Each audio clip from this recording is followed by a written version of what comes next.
하나님 말씀 함께 보겠습니다. 고린도후서 12장 1절부터 7절까지 말씀을 같이 보겠습니다. 같이 읽겠습니다.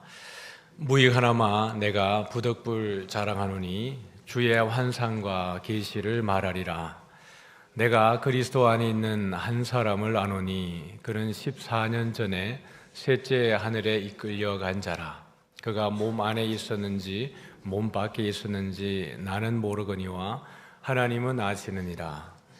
내가 이런 사람을 아노니 그가 몸 안에 있었는지 몸 밖에 있었는지 나는 모르거니와 하나님은 아시느니라. 그가 낙원으로 이끌려 가서 말로 표현할 수 없는 말을 들었으니 사람이 가히 이르지 못할 말이로다. 내가 이런 사람을 위하여 자랑하겠으나 나를 위하여는 약한 것들 외에 자랑하지 아니하리라. 내가 만일 자랑하고자 하여도 어리석은 자가 되지 아니할 것은 내가 참 말을 함이라. 그러나 누가 나를 보는 바와 내게 듣는 바에 지나치게 생각할까 두려워하여 그만두노라. 여러 계시를 받은 것이 지극히 크므로 너무 자만하지 않게 하시려고 내 육체의 가시 곧 사탄의 사자를 주셨으니 이는 나를 쳐서 너무 자만하지 않게 하려 하심이라. 아멘. 제목 한번 읽어볼까요? 바울은 왜 그의 환상과 계시를 자랑하지 않았는가? 오랜만에 PPT로 좀 설교를 진행을 하려고 합니다. 여러분에게 조금 더 이따가 보여주면 좋을 텐데요. 화면을 조금 더 이따가 띄우시면 되겠습니다. 말을 하다 잊어버렸습니다. 여러분에게 조금 더 시각적으로 보여주는 것이 더 좋을 것 같아가지고 오늘 이 바울이 말하고 있는 이 세 번째 하늘에 대한 이야기, 그가 본 환상과 계시에 대한 이야기를 하면서 그가 보았을 이 셋째 하늘, 우리가 또 이해할 때에 유대인들이 가지고 있었던 이 셋째 하늘에 대한 개념에 대한 이해와 또 구약으로부터 어떻게 이것이 연결되어지는지를 좀 살펴보면서 모든 율법에 능했던 바울이 주님을 만나고 난 이후에 그가 얼마나 또 다른 세상을 보면서 감격하고 감사하고 그가 보았을 환상과 계시가 얼마나 놀라웠을까. 우리가 영적인 그 체험을 했을 때에도 평생 가지 않습니까?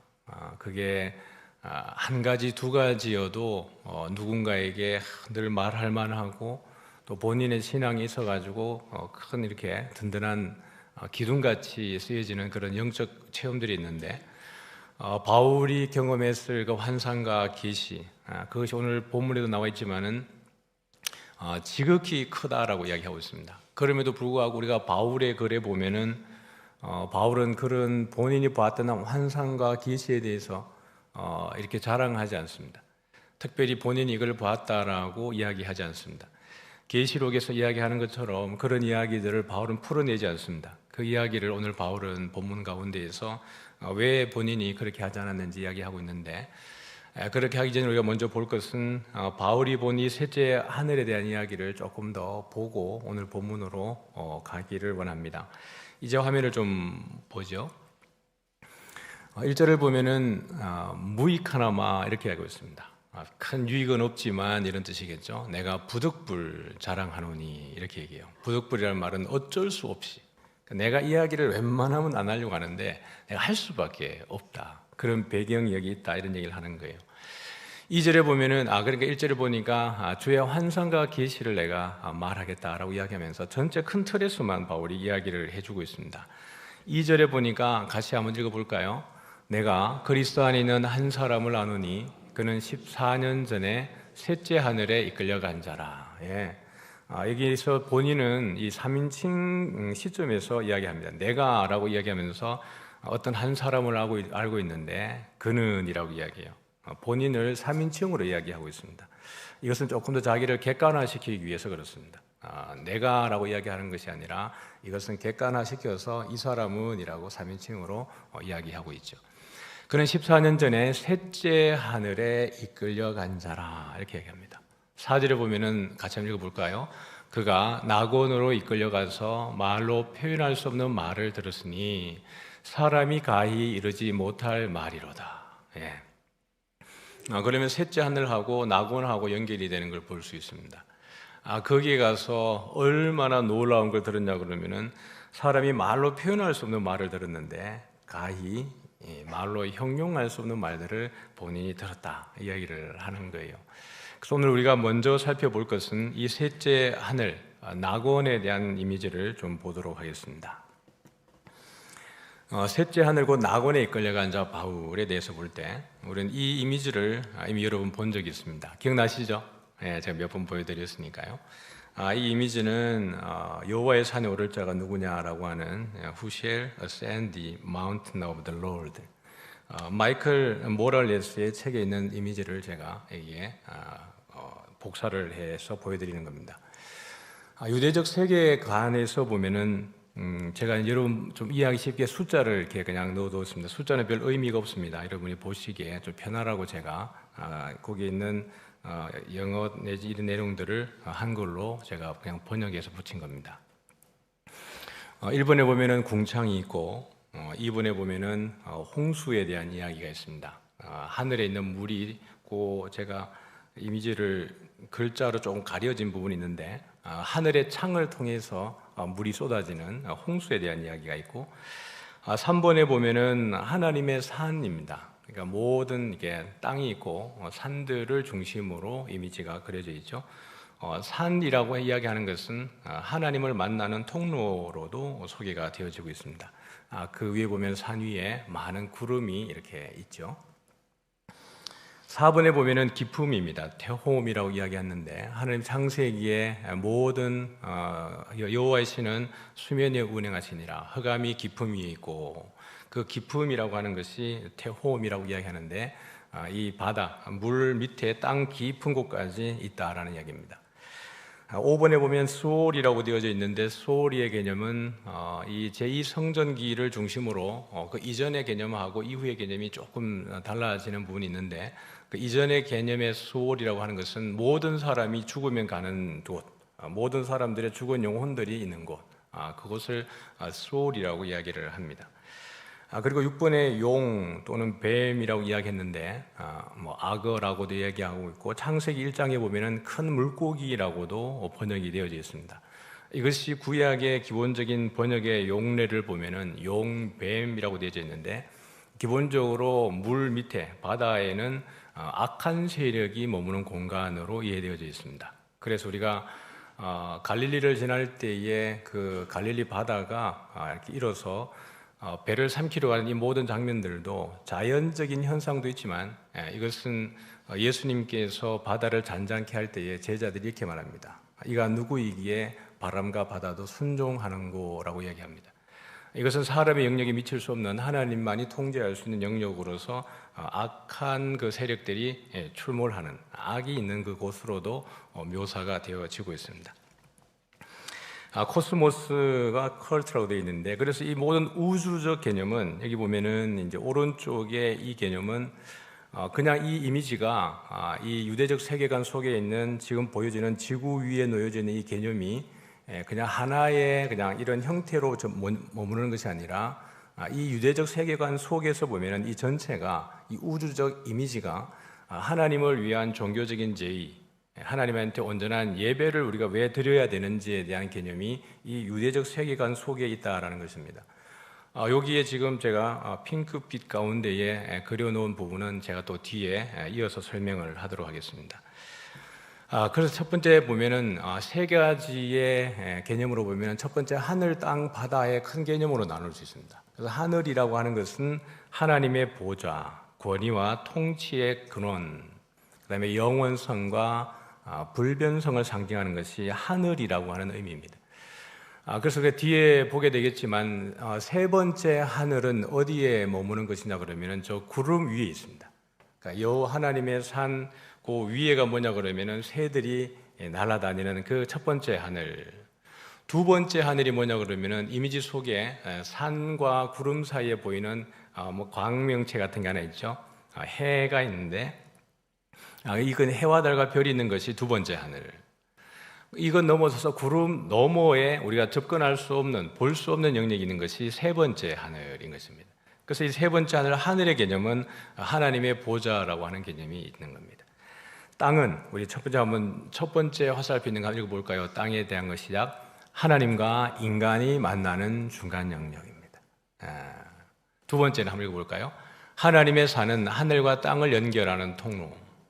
되게 중요한 이미지입니다. 그래서 여러분 성경에서 산이라고 하는 것은 아주 중요한 의미가 있습니다. 에덴 동산, 그다음에 아라랏산, 그다음에 시내산, 그다음에 예루살렘 시온산. 이 개념은, 산의 개념은 아주 중요하게 우리가 인식되어져야 됩니다. 그래서 예수님께서도 때를 따라 어디에 올라가셨어요? 산에 올라가시는 겁니다. 그것은 우리가 하나님을 만나는 중요한 영역으로서의 하나님의 산이라는 겁니다. 세 번째 바다에서 보면은 줄 쳐져 있는 부분 한번 읽어볼까요? 혼돈과 무질서의 상징입니다. 원초적 힘과 위험의 영역이고요. 세 번째 읽어볼까요? 인간이 통제할 수 없는 미지의 영역이다, 이렇게 되어 있습니다. 그래서 혼돈과 무질서를 상징하는 것이 바다입니다. 이런 우주관이 주는 메시지가 있는데 첫 번째 한번 읽어볼까요? 전능하신 하나님을 향한 신령한 예배를 드리는 것입니다. 하늘을 바라보면서 말입니다. 하늘에는 하나님이 계신다라고 하는 개념입니다. 그 천국, 그 다음에 하나님의 나라라고 하는 것이 하나님이 계신 곳이라고 하는 유대적 세계관이 있습니다. 두 번째는요, 땅에서의 올바른 삶의 실천, 삶을 실천하고 입니다. 땅은 하나님과 사람이 만나는 중간 통로라고 얘기했습니다. 그래서 우리가 단절된 것이 아니라 하나님을 만날 수 있는 그곳이기도 한 것입니다. 그래서 하나님께서 에덴의 동산을 창설하시고 아담과 하와와 이렇게 서로 소통을 하시고 교제하셨던 것입니다. 세 번째 한번 읽어볼까요? 혼돈의 힘에 대한 지속적으로 경계하게 한다. 그러므로 우리가 늘 악의 그 세력이 출몰한다라고 하는 것에 대해서 우리가 늘 악한 사단마의 권세가 틈타고 있는 것에 대해서 늘 경계하고, 그럴수록 이 바다라고 하는 것은 인간의 통제 영역이 아니기 때문에, 그 말은 상징적 의미로 보면은 악에 대해서는 인간이 통제할 수 있는 영역이 아니고 누구만이 통제할 수 있습니까? 하나님만이 통제할 수 있습니다. 그러므로 인간이 왜 하나님 안에 거해야 되는지, 왜 하나님만을 우리가 믿어야 되는지를 알 수 있는 것입니다. 하나님만이 그 일들을 해결할 수 있기 때문에 그렇습니다. 유대인의 세계관이 이 땅 가운데 어떻게 실현되었는가 우리 한번 보면은 이제 우리가 함께 답을 좀 찾아보려고 합니다. 저만 이야기하면은 그러니까 첫 번째 퀴즈입니다. 그림에 나오는 산의 이름은 무엇일까요? 여기 화살표 보이는 이 산은 여러분 어떤 산일까요? 다시 한번 시작. 여기 힌트 여기 있습니다. 시내산입니다. 맞죠? 시내산. 여기 다 설명 안 되어 있지만은 여기 시내산에서 머무르는 기간이 출애굽기 18장 27절까지 광야 여정이 소개돼요. 화살표를 보이십니까? 여기 보면은 출애굽기 18장 27절부터 여기 뒤에 보면은 민수기 10장 11절까지 그 사이에 있는 그 모세 오경에 있는 스토리가 있지 않습니까? 출애굽기 예를 들면은 19장부터의 스토리는 시내산에 머무는 내용들입니다. 레위기에는 시내산에서 받은 제사법에 대한 이야기들입니다. 그다음에 민수기 10장 11절까지 10절까지의 내용은 이들이 이 시내산에 머무른 기간입니다. 이 가운데에 하나님께서 모세에게 법을 주시는 기간이거든요. 두 번째 퀴즈입니다. 산 정상에 있는 것은 무엇일까요? 지금 이제 시내산에 있는데 이 이미지를 보면은 여기에 숨은 그림들이 조금 있습니다. 그냥 산인 것 같지만 산 정상에 뭐가 이렇게 있어요. 이게 뭐 같아 보여요? 그림이 작나요? 뭐 같아 보이죠, 그죠? 열이 많이 보았을 법한데 이게 뭐냐면 성막입니다. 성막 같은 느낌이 보여집니까? 숨은 그림을 이 저자가 이게 아주 지혜롭게 여기다가 그림을 그려놓은 거예요. 여기서 시내산에서 일어났던 일들을 하나의 그림 속에 다 집어넣는 겁니다. 세 번째 질문이 뭐냐 그러면은 연기가 피어오르고 있는 장소의 이름은 무엇일까요? 라고 얘기했는데 여기 보니까 여기에서 이 성막 같은데 저기 또 다른 영역에서 연기가 이렇게 올라가고 있어요. 여기는 여러분 그러면 성막 가운데에서 그 연기가 올라가고 있는, 구름이 임하고 있는 이곳은 어떤 곳일까요? 네, 지성소입니다. 여러분이 알고 있습니다. 그러면은 네 번째 질문입니다. 성막과 산 사이에 넓게 펼쳐져 있는 것은 무엇일까요? 이겁니다. 이게 무엇일까요? 구름이요. 그럼 여러분 첫 번째 이미지에서 봤을 때, 유대적 우주관에 대해서 봤을 때에 산 위에 여러분 무엇이 가득히 있었어요? 첫 번째 하늘과 두 번째 하늘, 그 사이에 세 번째 하늘 사이에 무엇이 가득 있었는데 생각나십니까? 대답을 좀 해주세요. 구름이 있었습니다. 그렇죠? 세 번째 하늘, 우리가 볼 수 없는 영역 가운데에 큰 구름으로 형상을 가려두었습니다. 여기서 여러분 중요하게 기억해야 되는 것이 이제 성막입니다. 왜 이 모랄리스는 이 레위기를 풀어가는 가운데에 시내산 정상에다가 이 성막의 이미지를 숨은 그림처럼 넣어두었을까? 이 뒤에 좀 보도록 하죠. 한번 읽어볼까요? 성막은 하늘의 하나님이 땅의 백성을 만나주시는 장소이다. 출애굽기 19장을 보면은 이 성막에 대한 느낌을 산이 그대로 가지고 있습니다. 모세가 시내산을 올라갈 때에 경계를 둘렀습니다. 경계를 치고 그 경계에는 사람이든지 짐승이든지 어느 것도 이 경계를 넘어오지 못하겠습니다. 왜냐하면 넘어오면 어떻게 됩니까? 죽습니다. 그리고 난 이후에 모세가 시내산 정상에 올라갔을 때에 그 모습은 가리워져 있었습니다. 무엇으로 가리워져 있었죠? 구름 가운데에 가리워졌습니다. 그 구름이 가려진 가운데에 누구와 누가 만나는 것입니까? 모세와 여호와께서 만나는 것입니다. 그래서 여러분 시내산의 이미지가 그냥 여러분들에게 보여주기 위한 교육 자료이기도 하지만 이 모랄레스는 이 시내산 위에다가 성막이라고 하는 이미지를 넣어둠으로 인하여서 하나님이 만나주시는 그 장소, 왜 하나님은 성막을 우리에게 주셨는가에 대한 것을 보여주고 있습니다. 왜 하나님은 모세에게 성막이라고 하는 것에 대한 모든 도형에 대한 설계도를 모세에게 구체적으로 주게 하고 있고, 모세는 그 설계도대로 하나님이 주신 그 양식대로 그것을 짓게 하셨을까? 성막의 기능은 무엇인가라는 것입니다. 성막은 하늘의 하나님이 땅의 백성을 만나주시는 장소입니다. 여러분이 보고 있는 이것이 성막에 대한 이 구조입니다. 여기 보면은 아까 보면 하늘은 어떤 장소라고 했죠? 밑줄 친 부분만 볼까요? 같이 보겠습니다. 시작. 하나님의 보좌, 권위와 통치의 근원입니다. 땅은 어떤 곳이라고요? 하나님과 인간이 만나는 중간 영역이라고요. 여기 자세하게 설명은 안 드리겠습니다. 오늘 주요한 주제가 이것이 아니기 때문에 그렇습니다. 성막의 구조가 이렇습니다. 여기 보면은 제일 바깥쪽에 번제단이 있습니다. 놋 번제단이 있고 여기가 물두멍입니다. 그다음에 이것이 이제 성막의 이미지인데요. 보면은 이 안쪽이 여러분 아까 구름이 있었던, 구름이 내렸던, 연기가 올라갔던 그곳이 뭐냐 그러면은 지성소입니다. 지성소는 무엇을 상징한다 그래요? 하늘입니다. 그러니까 단순한 하늘이 아니라 하늘은 어떤 곳이라고요? 하나님의 보좌인 겁니다. 여기에서 지성소는 하늘을 상징하는데 이 하늘은 그냥 우리가 보는 첫 번째, 두 번째 하늘의 개념이 아니라 세 번째 하늘의 영역입니다. 하나님의 계신 곳. 그 다음에 성소는 무엇을 상징하고 있다고요? 땅입니다. 우리가 늘 예배해야 되는 그 공간입니다. 늘 예배해야 되는 공간인데 여기에서 성소와 지성소를 나누는 것이 뭐냐 그러면은 휘장입니다. 휘장 가운데에는 이 그룹이, 체루빔이라고 하는 이 그룹이 여기에 이미지가 그려져 있습니다. 땅과 하늘이 연결되어지는 열려지는 날은 1년에 몇 번 있습니까? 한 번입니다. 대속죄 이래 1년에 한 번만 이 문이 열려지게 되어 있는 겁니다.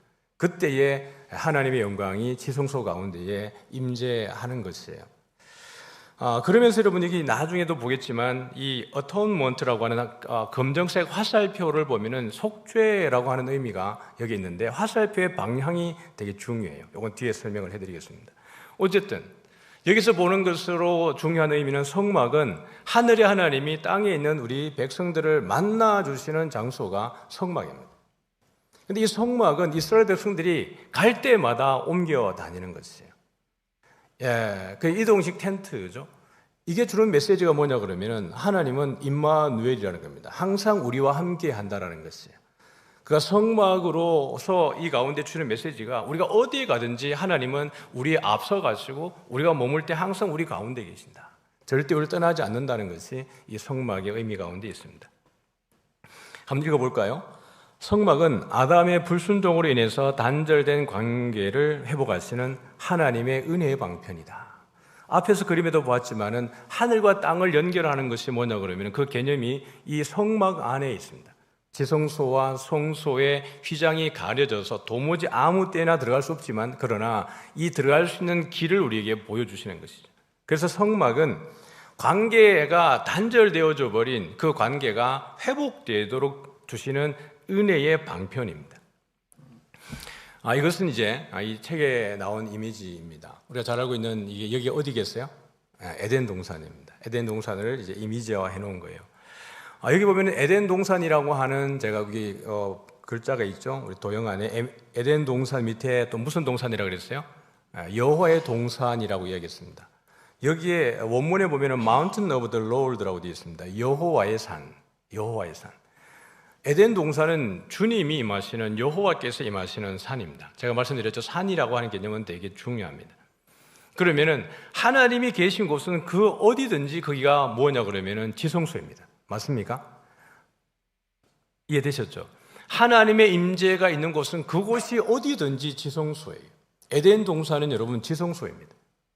여기 보면 에덴 동산에 어떤 나무가 있어요? 생명나무가 있고 선악과 나무가 있습니다. 근데 아담과 하와가 이 선악과의 나무의 열매를 따먹어 버리게 된 거죠. 그로 인하여서 여기 보면은 이들이 어떤 일을 당하게 되죠? 우리 3장 24절 읽어볼까요? 이같이 하나님이 그 사람을 쫓아내시고 에덴 동산 동쪽에 그룹들과 두루 도는 불칼을 두어서 생명나무의 길을 지키게 하시니라. 여기 보면은 왜 성막 안에 휘장 가운데에 그룹들이 체루빔이 이미지화되어 있는지를 알게 되는 겁니다. 왜냐 그러면은 에덴 동산 방향이 있는데 어느 쪽이에요? 동쪽이에요. 에덴 동산 동쪽에 그룹들과 두루 도는 불칼을 두었다. 그래서 여러분 성막의 문의 방향은 동서남북 중에 어디예요? 성막의 문의 방향 동쪽입니다. 성막의 휘장 위에 그려진 이미지가 뭐라고요? 그룹입니다. 왜 그룹이 그려졌을까요? 여기서 그룹들이 지키고 있는 것입니다. 그들이 동쪽으로 쫓겨나고 난 이후에 에덴으로 다시 동산으로 여호와의 동산으로 돌아가는 길은 막혔습니까? 뚫렸습니까? 막혔어요. 그러면 이 길은 누구만이 열 수 있어요? 하나님만이 이 길을 열어줄 수 있습니다. 사람으로서는 절대로 들어갈 수 없어요. 그러니까 여러분 지성소로 들어가는 길이 막혀버렸습니다. 이 성막을 인하여서 우리가 지성소로 가는 길이 열려지게 되는데 몇 번이에요? 1년에 한 번입니다. 이게 화살표의 방향이 있죠? 익스펄션이라고 하는 추방입니다. 어느 쪽으로 추방을 당했어요? 동쪽으로 추방을 당하게 된 겁니다. 다음 이미지를 한번 보도록 하죠. 아까 본 성막입니다. 위에서 본 것과 연결되어지죠. 이 성막과 에덴 동산에서의 추방은 연결이 되어져 있습니다. 하나님이 우리를 향하신 은혜의 방편으로서 성막을 준 거예요. 여기 보니까 앞에서 그림에서 본 것처럼 그룹이 왜 성막의 베일 위에, 휘장 위에 그려졌는지를 우리가 볼 수 있습니다. 그리고 여러분이 보시기에 제가 볼 때 오른쪽인데 여러분도 오른쪽이겠죠. 오른쪽에 보면은 expulsion, 추방이 되어지는 방향이 어디예요? 동쪽으로 있습니다. 왜냐 그러면은 에덴 동산 동쪽에다가 그룹들과 두루 도는 불칼을 두어서 생명나무를 지키겠습니다. 이 성막의 그림에서 보면은 속죄되는 방향이 어디로 되어져 있어요? 동쪽에서 들어가게 되어져 있습니다. 이 방향은 되게 중요해요. 에스겔 성전에서 보면은 우리가 에스겔 43장인데요. 에스겔서에 보면은 에스겔 성전이 있습니다. 우리가 성전에 보면 여러 가지가 있는데 모세가 만들었던 이제 성막으로부터 솔로몬 성전이 있고요. 그 다음에 이스라엘 백성들이 포로기 이후에 돌아와서 스룹바벨이 지었던 스룹바벨 성전이 있습니다. 그것과 좀 다르게 이 땅에 한 번도 만들어진 적이 없지만 아주 이상적인 성전이 있는데 그것이 뭐냐 그러면은 하나님께서 에스겔에 보여준 에스겔 성전입니다. 환상 가운데 보여준 성전이에요. 그 에스겔의 환상 가운데 이 보면서 우리 43장 1절부터 5절까지를 한번 볼까요? 같이 보겠습니다. 시작. 그 후에 그가 나를 데리고 문에 이르러 곧 동쪽을 향한 문이라. 문에 이르니까 보니까 문의 방향이 어디를 향하고 있어요? 동쪽을 향하고 있습니다. 2절을 읽어보죠. 이스라엘 하나님의 영광이 동쪽에서부터 오는데 하나님의 음성이 많은 물소리 같고 땅은 그 영광으로 말미암아 빛나니. 이스라엘 하나님의 영광이 어디로부터 온다고요? 동쪽으로부터 온다고요. 막힌 것을 뚫어내시는 분이 뚫어내시는 겁니다. 4절 읽어보죠. 여호와의 영광이 동문을 통하여 성전으로 들어가고 영이 나를 데리고 안뜰에 들어가시기로. 계속요. 내가 보니 여호와의 영광이 성전에 가득하더라. 여호와의 영광이 동문을 통하여서 어디로 들어가죠? 성전으로 들어가는 겁니다. 오직 이 문은 누구만이 열어내는 거예요? 여호와만이 이 문을 열어내시는 겁니다. 여호와의 임재가 성전 가운데에 가득히 임재가 충만히 임하는 것입니다. 이제 정리를 한번 해볼까요?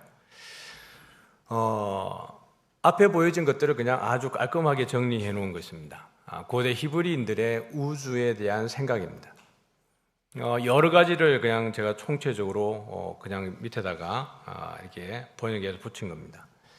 제일 밑에가 뭐죠? 한번 우리 한글대로 한번 읽어볼까요? 큰 기품이 있습니다. 그 위에 보니까 뭐가 있죠? 땅의 기초가 있습니다. 땅의 기초. 이 바다 깊은 곳에, 그들은 땅의 기초가 바다 깊은 곳에 있다고 생각을 했어요. 그 위에 보니까 바로 뭐가 있죠? 수월이 있습니다. 모든 죽은 사람들의 영혼이 머무는 곳이라고 얘기합니다. 시편에 보면 다윗도 내 영혼이 수월에 내려가나이다 이렇게 얘기해요. 그것은 내가 죽게 생겼다 이렇게 표현하는 것입니다. 그 옆에 좌우로 양쪽에 보니까 뭐가 있죠? 하늘들의 기초라고 되어 있습니다. 하늘은 이런 복수입니다. 많은 하늘들이 있는. 그 하늘들의 기초가 어디 있습니까? 바다 가운데 있다 이렇게 생각한 겁니다. 그리고 그 하늘들의 기초를 쭉 올라가 보니까 양옆에 뭐가 있죠? 궁창이 있습니다.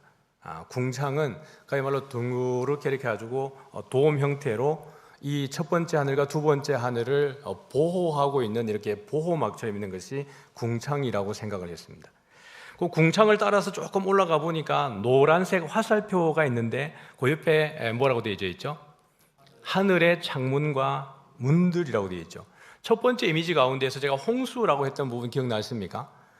거기에 물이 쏟아지는 통로가 하늘의 창문과 문들이 있는데 그 창세기도 보면은 그 하늘의 문들이 열려져서 모든 물이 땅으로 쏟아졌다라고 이야기하는 겁니다.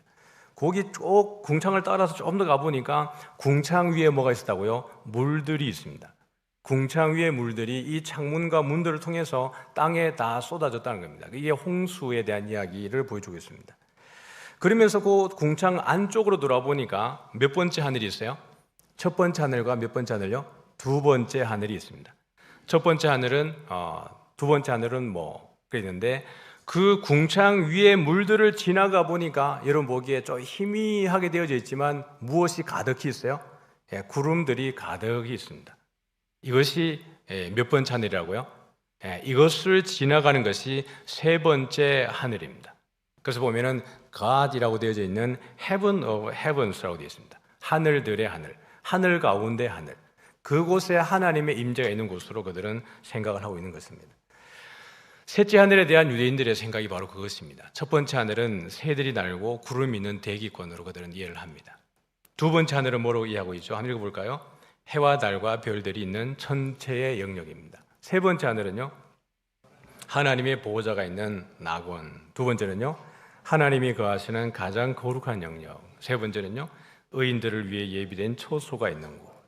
이것이 유대인들이 가지고 있는 이 세 번째 하늘, 또 우주관에 대한 이야기를 제가 여러분에게 소개해드렸습니다. 그러면 바울이 말하는 셋째 하늘은 무엇입니까? 하나님의 보호자가 있는 낙원을 나타내고 있습니다. 이것은 그냥 그들의 관념 속에 모르는 것이 아니라 계시록에 가보면은 하늘 보호자에 대한 이야기를 요한이 보고 이야기하고 있죠. 같이 한번 읽어보겠습니다. 요한계시록 4장 2절 3절인데요. 같이 보죠.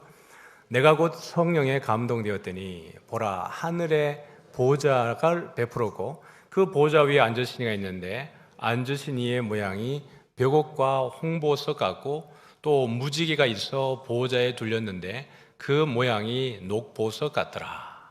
이 보좌에 대한 내용은 에스겔서, 이사야서, 열왕기 상에도 보면은 이 보좌에 대한 이야기가 지속적으로 언급이 되어져 있습니다.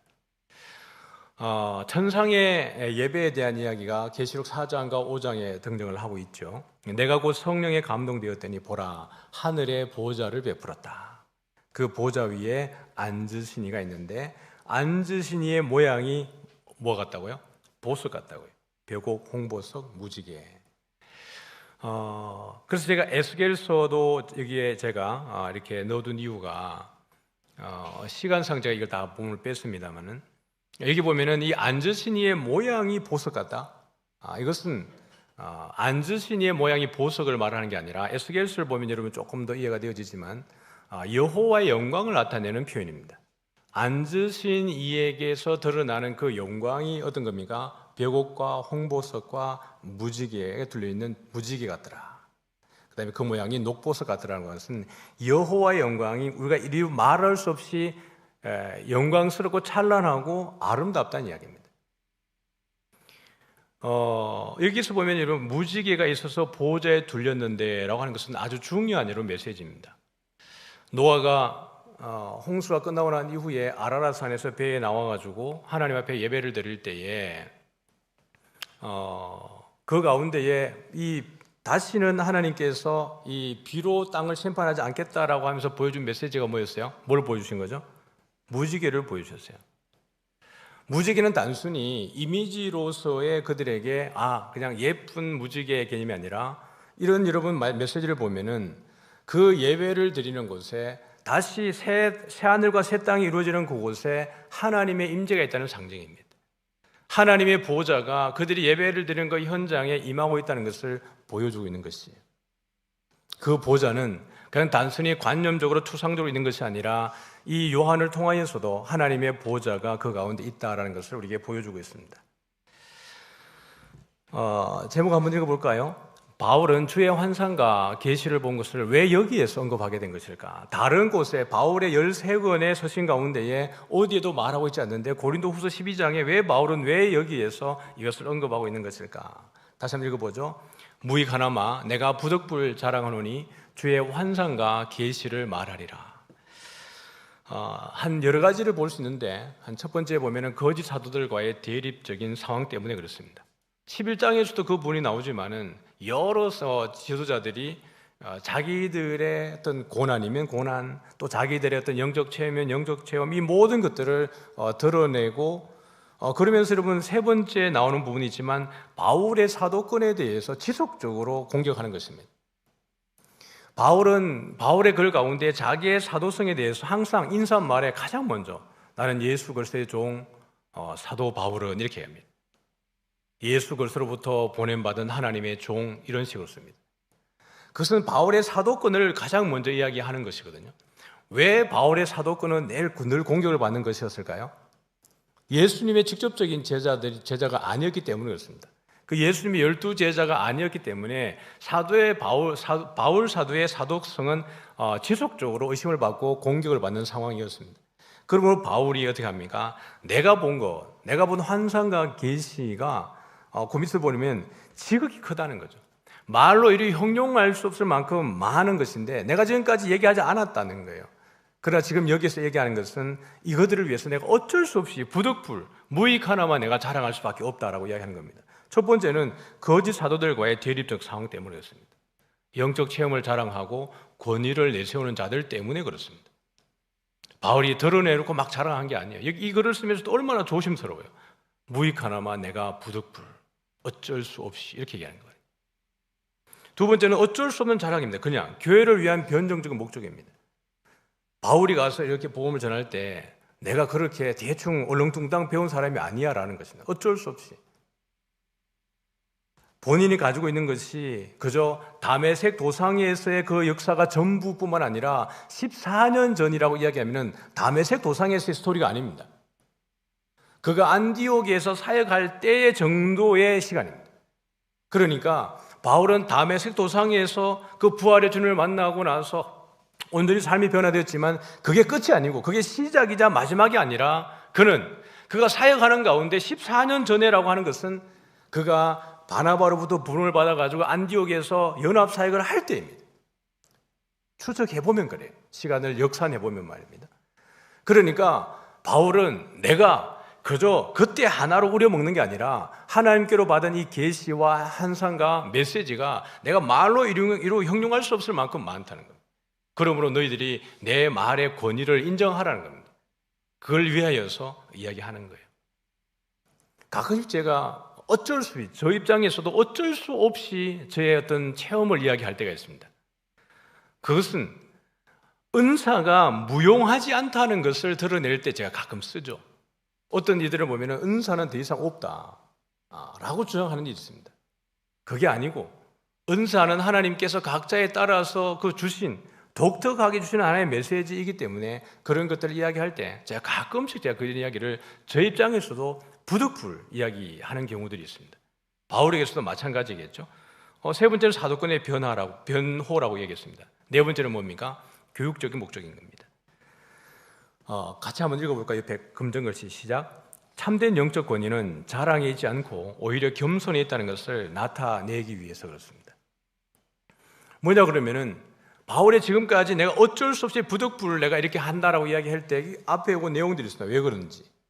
이 거짓 사도들과 거짓 사도들 또 거짓 교사들 잘못된 이들이 어떤 걸 가지고 있습니까? 자기들이 경험한 영적 체험을 아주 과대 포장하고 자기들의 가르침이 전부인 줄 알고 자기들을 드러내는 겁니다.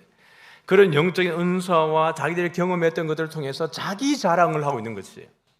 그러므로 바울이 그게 아니라는 겁니다. 내가 하지 않았던 이유는, 그리고 어쩔 수 없이 이야기하지만 그렇게 하는 이유는 정말 권위는 자신을 드러내는 데 있지 않다는 겁니다. 자신을 드러내는 가운데 누가 감추어지게 되어져 있어요? 그리스도가 감추어지게 되어 있는 것입니다. 내가 받은 모든 환상과 계시와 받은 말씀들은 그리스도를 드러내기 위함인 것인데 그것을 이야기하다 보면은 자기만이 드러나게 되는 거예요. 우리 여러분 간증하는 여러 사람들 보면은 그들이 가진 위험성이 무엇입니까? 하나님을 자랑하는 것 같은데 그냥 자기 자랑이에요. 그냥 자기가 높아지고 자기를 드러내고 자기 스토리예요. 그리스도의 스토리와 하나님의 나라의 스토리는 온데간데 없이 그것이 검증되어진 것도 아닌데 그것이 그냥 진리인 마냥 외치는 그들의 경험들이 얼마나 여러분 무서운 것입니까? 제가 여기에서 제 영적 체험들을 말하자는 이유가 있습니다. 몇 번 누군가에게 이야기해 보면은 항상 여과 없이 그럴 때마다 지속적으로 발생하는 게 뭐냐 그러면은 내가 본 대로 말하지 못하더라는 거예요. 그것을 조금 더 이야기하다 보니까 나도 모르게 뭔가를 꾸미게 되는 것이고 뭔가 빼게 되는 것이고 그런 일들이 발생하게 되는 거예요. 내가 내 말로 내가 본 것을 경험한 것을 다 말 못하더라는 겁니다. 그러다 보니까 어쩔 수 없이 내 자신이 드러나게 되어지는 초한 꼴이 생기는 거예요. 그러면 차라리 말 안 하는 게 나은 거예요. 바울 입장에서 보면 그런 부분들이 여기에 있는 것입니다. 이제 보면은 바울이 주의 환상과 계시를 보았음을 부득불 어쩔 수 없이 자랑했습니다. 그러나 더 이상 이것 이외에 뭘 보았고 어떻게 보았고 요한이 계시록에서 본 것처럼 바울도 여러분 그러한 유상을 보지 않았겠어요? 더 많은 걸 여러분 듣지 않았겠습니까? 그럼에도 불구하고 특별한 목적이 있는 것이죠. 요한계시록에서는 요한을 통해서 하나님 주신 메시지를 그걸 주신 것이니까 요한이 기록에서 보여주는 것이지만은 바울이 본인이 본 것을 어쩔 수 없이라고 아주 포괄적으로는 이야기했지만 더 이상 구체적으로 언급하지 않는, 자랑하지 않는 이유가 무엇인가? 우리 6절과 7절인데 한번 보도록 하죠. 시작. 내가 만일 자랑하고자 하여도 어리석은 자가 되지 아니할 것은 내가 참말을 함이라. 그러나 누가 나를 보는 바와 내게 듣는 바에 지나치게 생각할까 두려워하여 그만두노라. 여러 계시를 받은 것이 지극히 크므로 너무 자만하지 않게 하시려고 내 육체의 가시 곧 사탄의 사자를 주셨으니 이는 나를 쳐서 너무 자만하지 않게 하려 하심이라. 바울의 이 더 이상의 자랑하자는 이유는 뭐냐 그러면은 그리스도가 아닌 자신에게 주목하는 일에 대한 두려움입니다. 6절에도 나와 있지만은 그러나 누가 나를 보는 바와 내게 듣는 바에 지나치게 생각할까 두려워해서 그만두노라. 우리는 내가 아는 복음은 나는 그리스도를 보여주는 창문이어야 하는데 세상 사람들에게 말입니다. 나라고 하는 존재는 모든 사람이 나를 볼 때 내 안에 계신 그리스도를 보고 하나님을 보아야 하는데 그 창문을 닫아버리고 내 자신만 보여주는 거예요. 난 이런 사람이야. 난 이런 걸 경험했어. 난 이런 영적 권위가 있어. 라고 하는 문을 닫아버리고 주를 바라볼 수 있는 문을 닫아버리게 되어지는, 바울은 그것이 두려운 거예요. 본인에게서 시선이 머물러 버릴까 봐. 두 번째는 뭡니까? 자만에 대한 두려움입니다.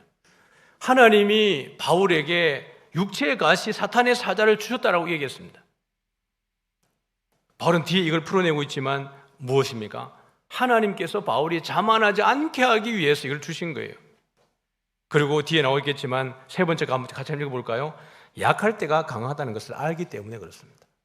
이게 중요하지 않다는 거예요. 여러분, 말씀을 여러분들이 이제 우리가 성경 이렇게 양육 프로그램도 여러분들이 소개하고 있지만 말씀을 알아가면은 여러분들이 경험했던 그 영적 은사가 진짜 별게 아니라는 게 그냥 드러났죠. 이거 이야기하는 것이 정말 무익하구나. 왜냐하면 진짜 본질은 말씀이기 때문에 그래요.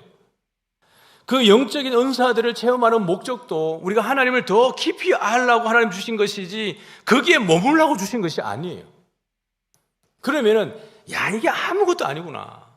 오히려 내 육체의 가시로 인하여서 내가 간절히 부르짖지만 내 몸에 해결되지 않는 연약한 이것 때문에 더 하나님을 의지하게 되어지는 것이고, 하나님을 의지할 때마다 하나님께서 나에게 더 많은 것들로 보여주시고 말씀하시고 함께 해주시는, 이것이야말로 내가 정말 강한 것이구나. 내가 아무것도 아니라고 생각할 그 약한 것이 오히려 내 안에서 가장 강력하신 하나님이 역사하게 하시는 것이니까, 약할 때 정말 강한 이유가 여기에 있는 것을 알기 때문에 바울은 이것을 자랑하지 않는 것입니다. 여러분이 체험한 영적 은사들이, 경험들이 무익한 것이 아닙니다. 그러나 그 영적 은사와 체험들에 왜 주셨는가를 알으셔야 돼요. 그 주신 이유는 그리스도를 더 분명하게 알라고 주신 은혜의 하나의 작은 그냥 방편에 지나지 않는 것이에요. 그걸 가지고 계신 분들은 더 많이 주의 말씀에 올인하시길 바랍니다. 네 번째 한번 같이 읽고 말씀을 정리하죠. 읽겠습니다. 우리는 예수 안에 예수와 함께 예수를 따라 살아가는 사람입니다. 그러므로 우리는 주님이 책임져 주시는 사람들입니다. 믿으십니까? 네, 우리 이제 8절부터 10절까지 읽고 마치죠. 같이 읽겠습니다. 이것이 내게서 떠나가기를 위하여 내가 3번 주께 간구하였더니 나에게 이르시기를 내 은혜가 내게 족하도다. 이는 내 능력이 약한 데에서 온전하여짐이라 하신지라. 그러므로 도리어 크게 기뻐함으로 나의 여러 약한 것들에 대하여 자랑하리니 이는 그리스도의 능력이 내게 머물게 하려 함이라. 그러므로 내가 그리스도를 위하여 약한 것들과 능력과 궁핍과 박해와 곤고를 기뻐하노니 이는 내가 약한 그때에 강함이라. 할렐루야. 네. 우리는 그리스도를 보여주는 창문이어야 합니다. 그래서 우리가 예수 안에 예수와 함께 예수를 따라가는 것입니다. 우리가 경험한 그 많은 간증들이 그리스도를 막아서는 절대로 안 됩니다. 그렇게 하기 위해서 바울은 오히려 부득불 여기까지는 내가 자랑했지만 더 이상 자랑하지 않는 이유는 내가 자만할까 봐, 다른 사람들이 오히려 나에게 집중할까 봐 난 이것을 말하지 않겠다라고 이야기하는 거예요. 이 한 주간 우리 살아가는 또 올 한 해 가운데에 여러분을 통하여서 그리스도가 보여지고 하나님의 나라가 보여지는 은혜가 우리 모두에게 있어지기를 주님의 이름으로 축복합니다. 제가 기도하겠습니다. 좋으신 하나님 아버지, 오늘도 바울의 이 고백을 인하여서 우리가 주님 앞에 더 겸손해져야 함을 봅니다. 우리가 살아가는 가운데 우리에게 주신 은혜를 자랑하느라고 혹이라도 우리가 그리스도를 막아버리고 하나님의 나라의 복음을 막아버리는 어리석은 행위로 살아가고 있지는 않은지요. 주님, 오늘도 우리가 예수 안에 있기를 원하고 예수님과 함께 걸어가기를 소원하고 예수를 따라가기를 소원합니다.